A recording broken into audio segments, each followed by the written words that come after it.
Oh, sorry. Sometimes I don't talk to people because I feel like I'm an annoying burden that they have to put up with. Couldn't think of a thing I wanted to talk about, so this week I'm just going to go through the internet's junk drawer. Michelle Rodriguez.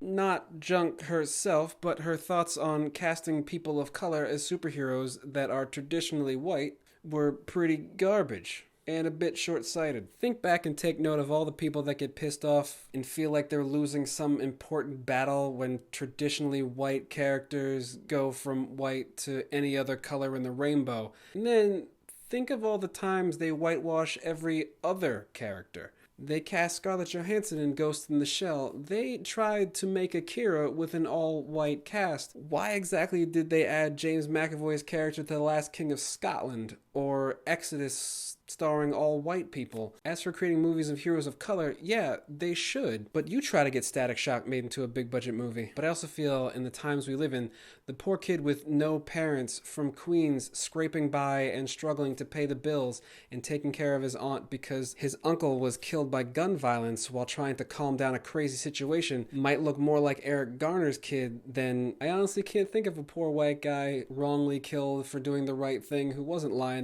as a great hero afterwards. Alright. Happy thoughts.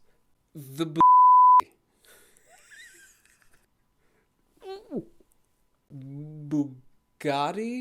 The Bugatti. Man, that's a tricky word. It can go bad so quickly. So recently, the last Veyron had rolled off the assembly line. The end of an era. Like, well, this isn't happy, is it? For real, though, it is sad to see it go. I always wonder what it'd be like to drive a car with 1,200 horsepower. It has 7 gears. My car only has 6. What do you think the 7th gear is for? I assume to go through time. It's like the flux capacitor of gears. It goes way past 55. 85? What was the speed limit in Back to the Future? Because 55 seems really slow. 88. It was 88 miles an hour. Still seems really slow for time travel. 88. If you get behind the wheel of one of those, if you're gonna die driving fast, get behind the wheel of a Veyron. That's the way to go. That's how you do it. Last thing. Nicholson Shanks. You are a D-bag. Look, I'm not a Clinton apologist.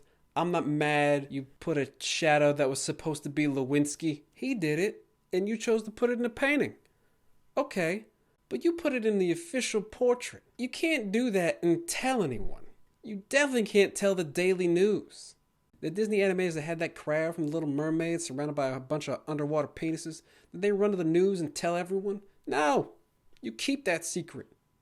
And you laugh about it to yourself till you die. Or till you get found out and fired. I know I said that was the last thing and I was clearly lying.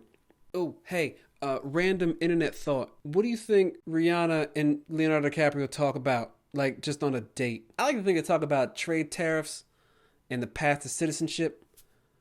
Or, like, the proper use of a Q-tip. But, realistically, I think they just get as high as humanly possible. And bang, as Leonardo DiCaprio ages his way to become a Jack Nicholson. Okay, I know this is super petty, but I'm a huge Friday Night Lights fan. Clear eyes, full hearts. I found out Kyle Chandler read Bill Belichick's biography to try to find out and understand the mind of a coach. But I don't get it. Coach Taylor wears sleeves and... Oh, no, wait. He was accused of cheating once or twice. You win, Kyle Chandler. Still hate the Pats. Here we are yet again at the end, where end things happen. Pink button. And since we're talking pink, the Pink Print. I listened to a Nicki Minaj album. I don't want to talk about the whole album because ain't nobody got time for that. I really just want to talk about one thing. One song. One and only song. Only. The song Only. First, Chris Brown's in this. CinemaSin because Chris Brown. But the thing I want to talk about is Lil Wayne's verse. Oh man, how do I get to this without swearing? The song starts with Nicki saying she never slept with Drake or Wayne, and then the two of them spend the rest of the song talking about how much they want to sleep with her.